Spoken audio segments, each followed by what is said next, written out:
시간의 주인이신 하나님, 그칠 줄 모르는 감염병 확산에도 삶에 승리하게 하시고 예배하게 하시니 감사드립니다. 예배에 소홀하지 않기 위해 애쓴 성도들의 마음을 받아 주옵소서. 어떤 일을 겪고도 예배자임을 포기하지 않게 하시고 언제 어디서나 참된 예배자로 살게 하여 주옵소서. 하나님 앞에 부끄러움 많은 저희들을 용서하여 주시고 깨끗하게 하여 주옵소서. 풀어야 할 것은 풀게 하시고 놓아야 할 것은 놓게 하시며 돌이켜야 할 것은 돌이키게 하여 주옵소서. 함께 있지 못하고 객지에 나가 있는 이들이 있습니다. 외국에 나가 사는 이들이 있습니다. 군대에 나간 이들이 있습니다. 병상의 환자들도 있습니다. 영상과 음성으로 우리와 함께 예배하는 이들까지 모두 은혜의 시간 되게 하여 주옵소서. 말씀 전하는 종의 입술을 주장하여 주시고 성도들의 마음도 다스려 주옵소서. 예수님의 이름으로 기도하옵나이다. 아멘. 할렐루야. 하나님의 은혜와 평강이 함께 계시기를 축원합니다. 어제가 복날이었습니다. 이제 더위가 시작된다는 뜻이겠지요. 한참 더울 거라고 하는 그런 신호입니다. 그래도 지난밤에는 좀 시원했어요. 더울 때는 그냥 더운 겁니다. 안 더우면 또 이상하잖아요. 우리 기둥교회 성도들은 알아서 추위와 더위를 잘 견디시기를 주님의 이름으로 부탁드립니다. 성경 들고 고백하겠습니다. 저는 예수 믿어 구원받았습니다. 저는 예수 믿어 하나님 자녀 되었습니다. 저는 예수 믿어 천국 백성 되었습니다. 하나님께서 선물로 주신 오늘 하나님 말씀으로 가르침을 받습니다. 눈을 열어 주의 법 안에 있는 놀라운 진리를 보고 깨닫게 하소서. 아멘으로 순종하여 하나님께 영광 돌리는 삶 되게 하소서. 아멘. 그런 삶이 되시기를 축원합니다. 오늘 본문 누가복음 15장에는 잃은 것을 되찾는 비유가 3개나 나옵니다. 그 중에 11절부터 32절까지는 잃은 아들을 되찾은 아버지 비유가 나옵니다. 모두 잘 아는 내용이죠. 수많은 목사님들이 이 본문을 가지고 설교하셨고 기둥교회 목사님들도 이 본문으로 설교하시고 저도 이 본문으로 여러 차례 설교했습니다. 그런데 왜 또 하느냐? 빌립보서 3장 1절 말씀대로 안전을 위하여 또 하는 것입니다. 어떤 사람에게 아들이 둘이 있었습니다. 그런데 둘째 아들이 어느 날 아버지에게 말했습니다. 아버지, 제가 받을 몫의 재산을 주십시오. 개역개정 성경에는 분깃이라고 번역되어 있는데 제비를 뽑아서 나눠진 것, 다시 말해 정당한 몫을 말합니다. 둘째 아들은 아버지가 자신에게 물려줄 유산이 있을 테니 그것을 미리 달라는 겁니다. 하지만 유산 분배는 아버지가 돌아가셨을 때 이루어지는 것이지요. 물론 아버지가 먼저 유산을 나눠줄 수도 있었지만 보통은 그렇게 하지 않았습니다. 그런데 둘째는 아버지에게 미리 달라고 했습니다.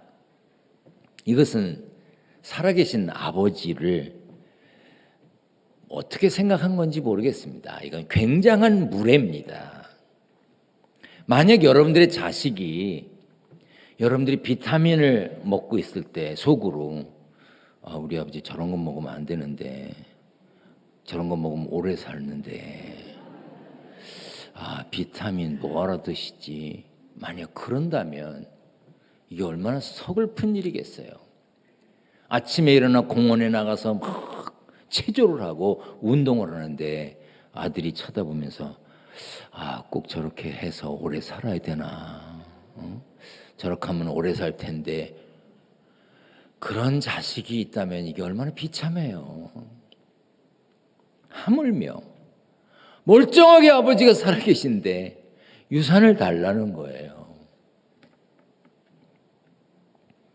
그런데 아버지는 나눠 주었던 모양입니다. 둘째 아들이 이렇게 했습니다. 그 후 며칠이 안 돼요. 둘째 아들이 재물을 다 모아가지고 먼 나라에 가 거기서 허랑방탕하여 그 재산을 낭비하더니 며칠이 안 돼서 서둘러서 집을 나갔습니다. 둘째 아들이 서둘러서 집을 나갔는데 그것도 먼 나라로 갔다는 것은 그동안에 얽혀있던 관계에서 빨리 완전히 벗어나고 싶었던 것이지요. 그런데 먼 나라로 간 그 아들은 아버지의 유산으로 허랑방탕했습니다. 허랑방탕을 원어에서 보면 구원의 삶에 합당하지 않게 살았다는 뜻입니다. 사전적인 의미로는 언행이 허황하고 착실하지 못하며 주색에 빠져 행실이 추저분하다. 주색이 뭐예요? 술과 여자에 빠졌다는 거예요. 영어 성경에 보면 짐승처럼 본능적으로 살았다는 표현을 했습니다. 그 결과 어떻게 되었습니까? 돈을 다 날렸습니다. 땀 흘림이 없이 생긴 돈은요, 쉽게 쓰는 거예요. 제 큰아들 목사가 군대에서 제대하고 영어를 가르치러 다니더라고요. 중고등학생들 영어 과외를 시키면서 돈을 벌더라고요. 그게 또 부족했는지 일용직으로 노동판을 다니는 거예요. 건설 현장에. 제가 보내지 않았습니다. 자기가 돈을 벌으려고 영어를 가르치고 그리고 건설 현장에 다녀요. 아침에 깨끗한 옷을 입고 나갔는데 저녁에 들어오면 뭐 옷이 엉망이야, 막 흙덩이야. 그런데 노동을 하고 벌어온 돈을 책상 위에 놓고요, 그걸 구경하더라고요. 그러더니 못 써. 자기가 그렇게 땀 흘려서 번 돈을 못 쓰더라고. 그리고 돈을 구경해. 땀 흘려 벌은 것은요, 귀한 줄 아는 거예요. 그런데 땀 흘리지 않고 그냥 생긴 돈은 막 쓰는 거지요. 둘째 아들이 돈이 다 떨어졌습니다. 게다가 엎친 데 덮친 격으로 그가 가 있던 나라가 흉년이 들었어요. 아주 궁핍하게 되었습니다. 돈 떨어졌지, 흉년이 들었지, 먹을 게 어디 있겠습니까? 혹 우리의 모습이, 혹 여러분과 제가 그동안에 살았던 삶이 이 탕자와 같지 않은지 생각해 봐야 합니다. 하나님은 우리에게 많은 것을 주셨습니다. 건강하게 하셨습니다. 풍족하게 하셨습니다. 일하게 하셨습니다. 주 안에서 주님을 만났습니다. 하나님의 능력을 체험했습니다. 기도에 응답받았습니다. 그럼에도 모든 것에 감사하지 않고 자신의 만족과 유익을 위해서만 살았다면 탕자와 다를 바가 무엇이겠습니까? 둘째 아들이 며칠이 안 되어 집을 나가 먼 나라로 간 것처럼 지금 하나님과 교회를 등진 이들이 있습니다. 교회 가는 일이 마음에 안 들어서, 교회 안에서 맺어진 관계가 불편해서, 목사가 싫어서, 회장이 싫어서, 이런저런 이유로 교회를 멀리한 이들이 있습니다. 하나님 아버지를 떠나면 영육 간에 영적으로 육적으로 흉년이 들게 되어 있습니다.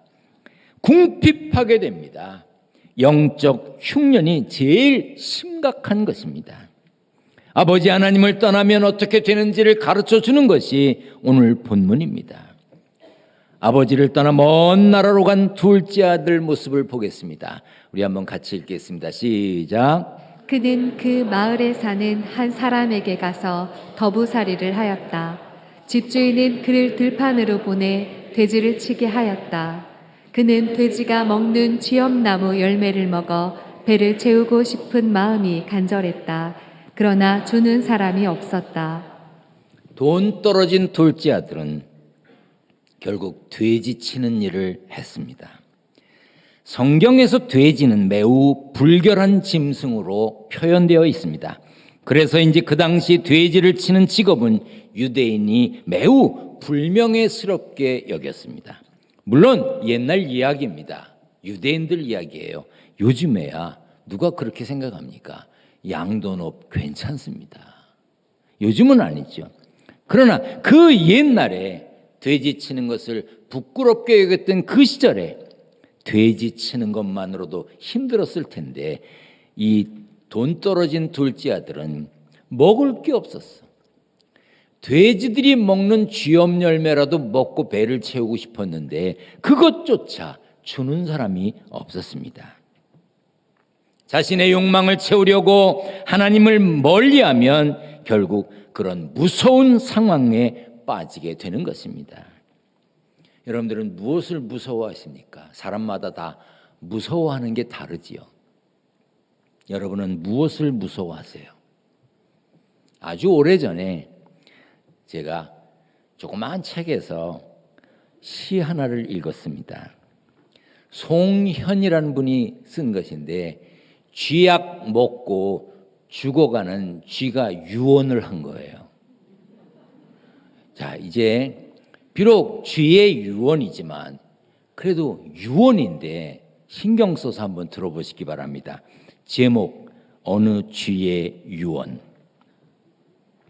내 말 귀담아 듣거라. 우리가 경계해야 할 것들은 저마다 다른 무서움의 형식을 갖추고 있다. 그 중에서 무서움의 형식을 감추고 있는 무서움이 가장 무서운 무서움이다. 내 말 잘 알아듣거라. 고양이와 쥐덫이 가장 무서운 것이 아니다.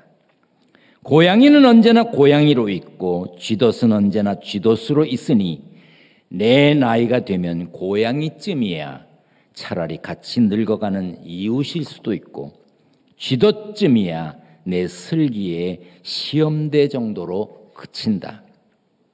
내 말 뼈아피 새겨들어라. 우리가 가장 경계해야 할 것은 고양이도 아니고 쥐덫도 아니고 무서움을 다채롭게 위장한 쥐약이다. 쥐약의 외형은 탐욕의 혀끝과 코끝을 유혹하기 위해 자연스럽고 믿음직스럽고 우호적이고 헌신적이다. 그러나 쥐약의 외형이 어떻거나 간에 쥐약은 쥐약이다. 이 바보들아. 여러분은 무엇을 무서워하고 사십니까? 우리가 진짜 무서워해야 할 것은 쥐약처럼 믿음직스럽고 우호적이고 헌신적이고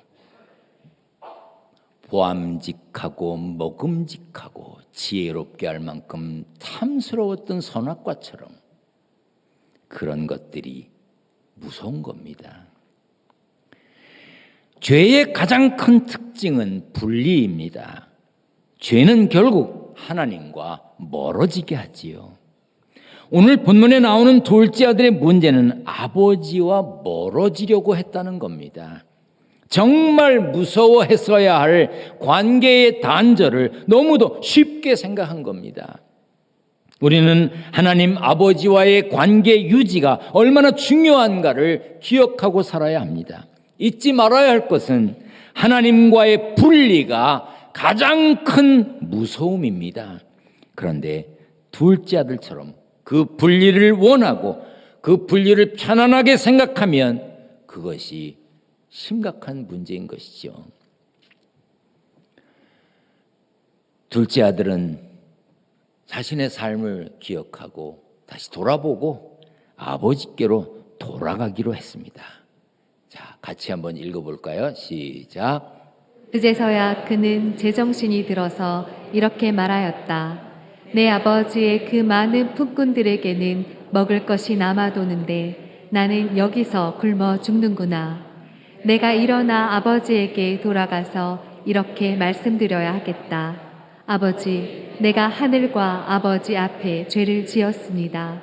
나는 더 이상 아버지의 아들이라고 불릴 자격이 없으니 나를 품꾼의 하나로 삼아 주십시오. 그는 일어나서 아버지에게로 갔다. 그는 제정신이 들었습니다. 제정신이 아니었던 것이지요. 제정신이 들었어요. 쥐업 열매도 못 먹는 지경에 이르자 자신의 모습을 돌아보게 되었습니다. 그렇게 둘째 아들은 집으로 향했고, 집으로 돌아오는 집으로 돌아오는 아들을 본 아버지는 이렇게 했습니다. 아직도 거리가 먼데 아버지가 그를 보고 측은히 여겨 달려가 목을 안고 입을 맞추었습니다. 아버지는 멀리서 거짓골을 하고 오는 아들이었지만 아들인 줄 금방 알아봤습니다. 그리고 아들을 측은히 불쌍히 여겨서 달려가 목을 안고 입을 맞추었습니다. 비록 집 나간 녀석이지만 아들을 향한 아버지의 지극한 사랑과 기다림을 볼 수 있습니다. 아버지의 기쁨은 그것으로 끝나지 않았습니다. 이렇게 했습니다. 같이 읽습니다. 시작. 아버지는 종들에게 이르되 제일 좋은 옷을 내어다가 입히고 손에 가락지를 끼우고 발에 신을 신기라. 그리고 살찐 송아지를 끌어다가 잡으라. 우리가 먹고 즐기자. 이 내 아들은 죽었다가 다시 살아났으며 내가 잃었다가 다시 얻었노라 하니 그들이 즐거워하더라. 이것이 아버지의 마음입니다. 혹 여러분 중에 영상을 보시거나 소리로 말씀을 듣는 분 중에 하나님을 멀리하고 계신 분이 있으십니까? 등 돌리고 계십니까? 하나님께 서운한 게 있으십니까? 하나님의 뜻이 내 생각과 달라서 답답하고 하나님의 계획이 이해가 안 돼서 화났습니까? 그래서 거리를 두셨습니까? 어쩔 수 없는 상황이라 온라인으로 영상으로 소리로 예배를 드리는 분 이해가 됩니다. 그러나 뭔가 마음에 안 들어 교회 안 가고 영상을 보십니까? 소리를 들으십니까? 돌아서야 합니다. 정신 차려야 합니다. 회복해야 합니다. 하나님은 돌아서길, 회복하길 기다리고 계십니다. 이사야 55장 7절에 악인은 그의 길을 불의한 자는 그의 생각을 버리고 여호와께로 돌아오라. 그리하면 그가 긍휼히 여기시리라. 우리 하나님께로 돌아오라. 그가 너그럽게 용서하시리라. 요한일서 1장 8절과 9절입니다. 만일 우리가 죄 없다고 말하면 스스로 속이고 또 진리가 우리 속에 있지 아니할 것이요. 만일 우리가 우리 죄를 자백하면 그는 미쁘시고 의로우사 우리 죄를 사하시며 우리를 모든 불의에서 깨끗게 하실 것이요. 우리는 하나님의 말씀을 믿고 회개하고 하나님께 가까이 해야 합니다. 하나님께 돌아서야 합니다. 여러분 이런 말씀 들어보셨나요? 사랑이란 미안하다는 말을 하지 않는 거야. 고개를 끄덕거리는 분은 아주 옛날 일을 잘 기억하는 것입니다. 사랑이란 미안하다는 말을 하지 않는 거야. 어디서 나오는 말인지 아시나요? 제가 검정색 교복을 입고 학교 다닐 때 1971년 개봉된 영화가 있습니다. 러브 스토리. 러브 스토리에 나오는 이야기입니다. 그 러브 스토리의 주인공이 사랑이란 미안하다는 말을 하지 않는 거야 라고 했어요. 틀린 말입니다. 틀린 말입니다. 미안하다는 말을 하지 않는 것이 사랑? 이거 틀린 말입니다. 적어요, 적어. 바른 걸 가르쳐 드립니다. 사랑은 미안하다고 말하는 겁니다. 사랑은 미안하다고 말하는 겁니다. 기억해 두세요. 기네스북의 최장수 부부로 기록된 영국의 에로스미스 부부의 행복한 금슬의 비결이 뭔지 아십니까? 미안해 라는 말을 서로 자주 하는 것이었습니다. 남편이 아내에게, 아내가 남편에게, 부모가 자녀에게, 형제끼리, 친구끼리, 사장이 사원들에게, 사원이 사장에게 미안합니다, 죄송합니다 라고 말해야 합니다. 미안해라고 하는 말이 사랑해라는 말보다 더 큰 회복과 치료를 주는 경우가 많습니다. 때로는 사랑해 하는 말보다 더 강력한 힘이 미안해라고 하는 말 속에 들어 있습니다. 너무 바빴어 라고 말하는 것보다 미안해 라고 말하는 게 더 낫지 않나요? 그땐 내가 미성숙했어, 생각이 깊지 않았어 라고 말하는 것보다 미안합니다, 미안합니다, 그게 더 좋지 않은가요? 실수했어, 내가 실수였어, 그렇게 말하는 것보다 미안합니다, 죄송합니다, 그게 더 낫지 않을까요? 왜 부부간에, 왜 부모 자식 간에, 왜 형제 간에 왜 미안하다는 말을 못합니까? 하나님께 미안하다고 고백하는 것이 회개입니다. 하나님 죄송합니다, 하나님 잘못했습니다, 그게 회개예요. 신앙인은요, 완벽한 사람을 말하는 게 아닙니다. 매 순간순간 하나님의 길로 돌이켜 회개하는 사람이 신앙인이에요. 하나님 잘못했습니다.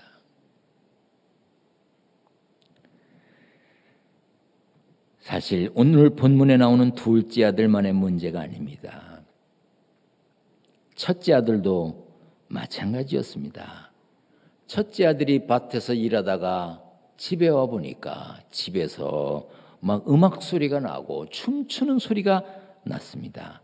알아보니까 집 나갔던 동생이 돌아왔다는 거예요.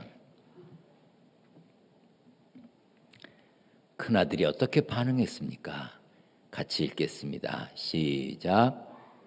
노하여 들어가고자 하지 아니하거늘 아버지가 나와서 권한대 아버지께 대답하여 이르되 내가 여러 해 아버지를 섬겨 명을 어김이 없거늘 내게는 염소 새끼라도 주어 나와 내 벗으로 즐기게 하신 일이 없더니 아버지의 살림을 창녀들과 함께 삼켜버린 이 아들이 돌아오매 이를 위하여 살찐 송가지를 잡으셨나이다.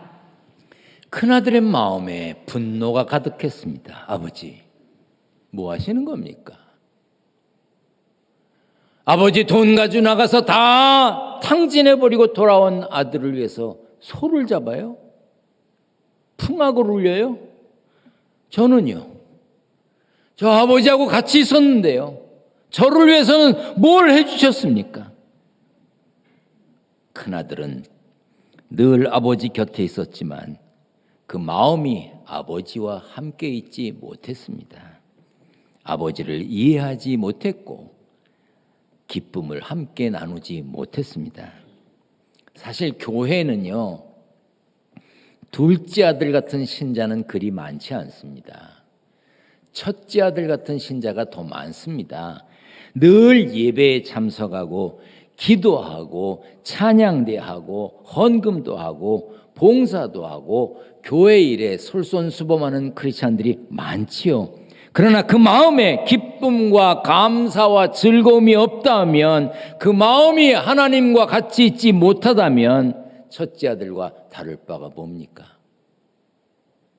불평하고 투덜대고 실룩거리고 이래서 싫고 저래서 싫고 이래서 밉고 저래서 밉고, 이 첫째 아들 같은 신자들이 교회에 더 많습니다. 여러분들은 어떤 아들과 비슷하십니까? 하나님, 나를 위해 해준 게 뭐 있습니까? 하나님, 해도 너무하시는 거 아닙니까? 혹 그런 생각으로 가득 찬 첫째 아들 같은 신자는 아니십니까? 누가 되었든 첫째 아들 같든 둘째 아들 같든 이제 그 마음을 돌이켜야 합니다. 회복해야 합니다. 코로나를 핑계로 이런저런 이유로 멀리 떠나간 사람, 하나님을 멀리하고 교회를 멀리하신 분들 돌아서야 합니다. 이런저런 이유로 섭섭한 마음 가진 이들 이제 아버지의 품으로 돌아가야 합니다. 아버지의 품에 안겨야 합니다. 하나님은 기다리고 계십니다. 오늘 예배를 드리고 말씀을 들은 여러분들의 마음이 정말 하나님께 향해 있습니까? 여러분들의 마음이 아버지가 다른 이에게 어떻게 하셨든 상관없이 그 아버지의 품에 안기고 그 아버지의 뜻에 순종할 마음이 있으십니까?